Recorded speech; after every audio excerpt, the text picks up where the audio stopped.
देखा था कि जिया फैन के मास्टर मेडिसिन ढूंढने के लिए अंकल हु से मैप लेकर अपने गांव से निकल गए थे। और आज के इस एपिसोड में हम देखते हैं कि कुछ दिन के बाद जिया फैन जाग जाता है, जहां पर अंकल हु उसे बताते हैं कि हमारे लिए मेडिसिन ढूंढने माउंटेन पर गए हैं। जब तक वो वापस नहीं आते तब तक तुमको मेरे साथ ही रहना होगा। और ये सुनकर जिया फैन थोड़ा सैड हो जाता है। अब अंकल हु कहते हैं तुम दुखी मत हो, वो जल्दी ही वापस आ जाएंगे। और जिया फैन कहता है पापा मेरे हुईलर लाइफ को ठीक करने के लिए मेडिसिन ढूंढने के लिए गए हुए है, लेकिन मुझे डर है कि उन मेडिसिन का मुझ पे कुछ भी असर ना हो और मैं तब भी कल्टीवेशन कर नहीं पाऊँ तो।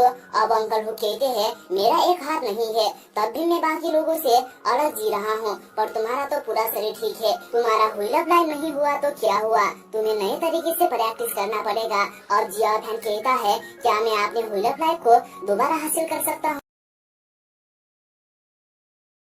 जहाँ पर अंकल हु कहते हैं अगर तुम ज्यादा से ज्यादा प्रैक्टिस करोगे तो तुम्हारा हुईलर लाइफ रिकवर भी हो सकता है। अगर तुम कुछ भी प्रैक्टिस नहीं करोगे तो इसका कोई भी चांस नहीं रहेगा।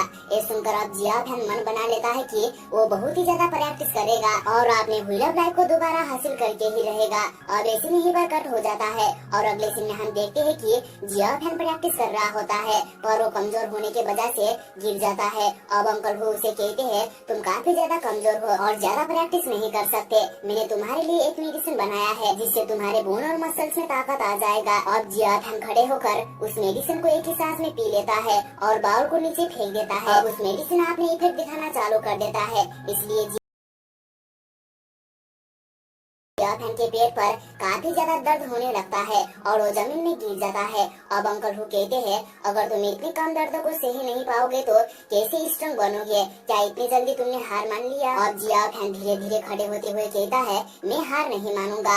और इसी के साथ में ये एपिसोड यहीं पर खत्म हो जाता है। और अगले एपिसोड में हम देखते हैं कि काफी सारे मॉन्स्टर काफी तेजी से गाँव की तरफ जा रहे होते हैं और वहाँ पर गाँव पर भी हमला कर रहे होते हैं। अब हम जिया फैन को देखते हैं जो कि माउंटेन पर हॉर्स ढूंढ रहा होता है। और वो कुछ देर तक हॉर्स ढूंढने के बाद अपने गांव की तरफ जाने लगता है, लेकिन उतने में ही वहाँ पर एक मॉन्स्टर बर्ड उड़ते हुए उसके तरफ आ जाता है और जिया फैन को पकड़ने की कोशिश करता है, लेकिन जिया फैन उससे बच जाता है और अपने अंदर पावर एक्टिव करने लग जाता है और उसके बॉडी से काफी ज्यादा एनर्जी बाहर निकलने लगता है। अब वो मॉन्स्टर फिर से उड़ते हुए जिया फैन की तरफ वापस आने लगता है। वहीं पर जिया फैन उससे बचते हुए भागने लगता है, लेकिन वो मॉन्स्टर आकर जिया फैन को पकड़ लेता है और हवा में उड़ाकर कहीं पर ले जाने लगता है। और जिया फैन ने अपने सोड को बाहर निकालकर उसके ऊपर मारने लगता है, लेकिन उसका कोई भी फायदा नहीं होता है। और जिया फैन कहने लगता है क्या मैं अब यहीं पर मर जाऊंगा, ये नहीं हो सकता, मेरे पापा अभी तक वापस नहीं आए हैं और मैं यहाँ पर कैसे मर सकता हूँ, मेरे को जिंदा रहना होगा जियाओ लॉन्ग, जियाओ हो